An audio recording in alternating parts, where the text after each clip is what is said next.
Wolverhampton Wanderers, a team with 3 First Division titles, 4 FA Cups, 2 League Cups and a founding member of the English Football League. The club has also seen its fair share of hard times. Bankrupt in the 80s, bought for a tenner in the 2000s and 2 successive relegations in the 2010s, Wolves fans have had it hard over the last 40 years. Except in 2016 it seemed like everything had changed. They had new owners and a super agent bringing exotic new talent to the club as they quickly rose to European football. However, fast forward just a few years later and they're barely spending a penny on selling their best talent and look set for a disappointing campaign which could potentially see them relegated back down to the Championship. This is the story of the baffling situation of Wolverhampton Wanderers. Now before I get started, I won't have time to go too in depth about the situation over the years at the Molineux. However, given it's important to give at least a bit of context, I will cover a rough timeline before I get onto the modern day predicament the club currently find themselves in. And so if we rewind to the early 80s, we can see that Wolves found themselves in financial turmoil, unable to pay back a loan they used to build a new stand at the end of the 70s, and after a takeover led by property developers believed at the time to have links to Saudi royalty collapsed, the club fell down the divisions.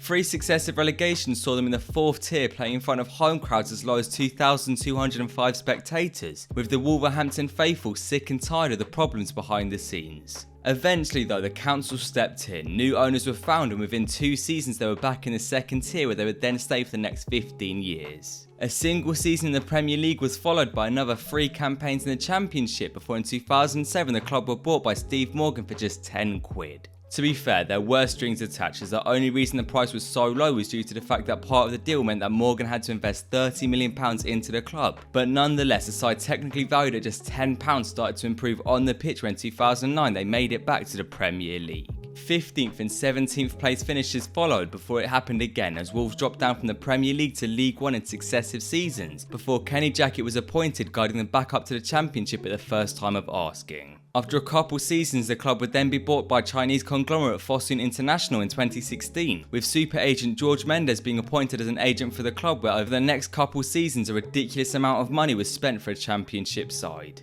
The likes of Roman Saiz, Helder Costa, Ruben Neves, Diogo Jota and many more were brought in by Mendes, as in 2018 they were promoted back to the big time with a remarkable points tally of 99, as spending certainly didn't stop. João Moutinho, Rui Patricio, Dama Traoré and Raul Jimenez were amongst 25 new signings, before a season I'm sure any of their fans watching now will never forget.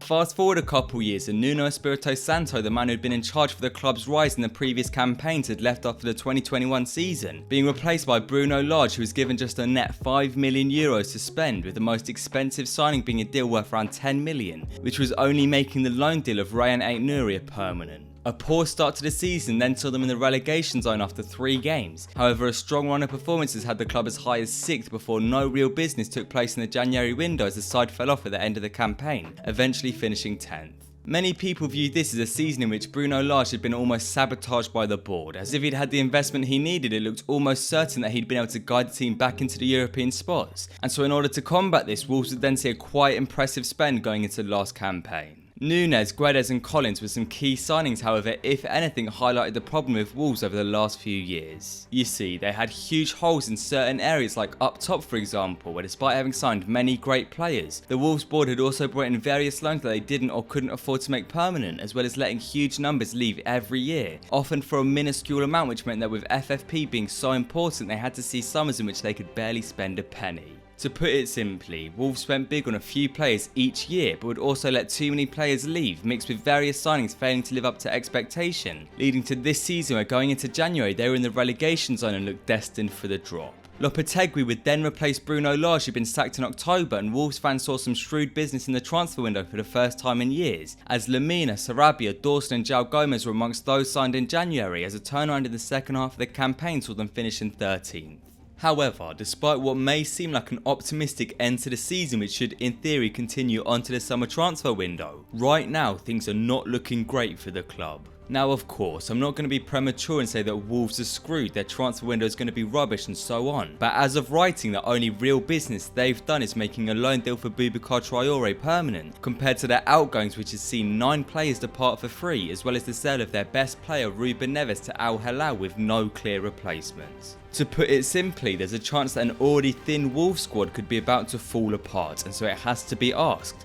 how on earth did this happen? Now before I mention the poor squad building I've already spoke about a couple times so far, let's go over their owners, Fosun International. You'll remember earlier I spoke about how Fosun are a Chinese group that bought the club in 2016. Something important to note is it was around this time when the Chinese government decided the country should be investing far more money into football. We of course saw the big money moves of players like Oscar and Hulk to the Chinese league, which caught all the headlines, but just as importantly was the investment in foreign clubs by Chinese conglomerates, something that was promoted by Xi Jinping. Wolves were of course one of these sides that saw Chinese investment. However, around the time of the pandemic we saw Xi Jinping decide football was no longer an important project and so pulled funding out of their domestic league. As well as this, Chinese groups who'd invested in foreign clubs were asked to stop spending so heavily, something which clearly had an impact on a certain Wolverhampton Wanderers. Not only was a lack of investment a problem for a club, but also the investment in the first place is due to the fact they weren't making as much money through player sales as sides like Southampton or Leicester had. FFP was starting to catch up to Wolves. For example, in the last financial year, Wolves posted a loss of £46.1 million, having seen a net spend of around £100 million this campaign, and with clubs only allowed to lose up to £105 million in a 3-year spell, Wolves are going to have to sell this summer to avoid facing any consequences. And sure, they have got around £13.5 million in wages annually off the books, as well as the near £50 million fee for Neves. However, that probably just about breaks even for them in terms of avoiding FFP sanctions. And when you take a look at their squad, they simply have to spend money this window, which may mean selling 1 or 2 more players, for example Nathan Collins, in order to fund a necessary rebuild. And once again, this poor squad building circles back to that takeover in 2016, most notably due to George Mendes. You see, Mendes brought in plenty of talented clients of his to the club, however he also brought in a lot of deadwood, and so it's left Wolves in a predicament where the factors in their rise are also the biggest contributors to this fall. And so what can Wolves do to secure their safety next season? Firstly, let me paint a picture of their age profile of this team so we can try and see the areas that could do with investment. These are the players who are younger than their peak or about to enter it. These are the ones who you can say are comfortably in their peak, and here are the ones who are past their best or coming to the end of their prime. Importantly though, before we cover areas that need investment, we'll have to cover the potential outgoings, given right now we can roughly estimate Wolves will have a transfer budget of as close to zero as the Prem side will see. Collins is set for a move to Brentford, Sevilla showing interest in Fabio Silva, Spurs are interested in Max Kilman, and you'll notice that Gonçalo Guedes isn't on this list as it's looking likely that he'll be staying in Portugal. As well as this, I think the club should be looking to move on both Jordao and Raul Jimenez, as well as loaning out Joe Hodge, which would leave them with this squad and maybe around 60 to 75 million to spend. Of course, this would be a worst case scenario in which both Kilman and Collins leave the club, so just to make it easier to understand, and probably more likely we'll bring Kilman back in and take the budget down to 40 to 50 million. Now I won't cover any actual players they could sign, however I'll maybe do a follow-up video covering that, but as I mentioned earlier, a new striker and a replacement for both Moutinho and Neves in midfield will be priorities for them, but also a centre-back or two and a right-back just entering his prime should also find their way to the Molineux this season if Wolves want to not only stay up, but also build for the following years. Look, times are tough right now in the West Midlands with little money to spend, but if any club has been here before and can come out the other side, it's Wolves. The Molineux has seen the pros and cons of a fantasy takeover many lower league clubs dream of, and in the words of a great DJ Khaled, right now Wolves are well and truly suffering from their success.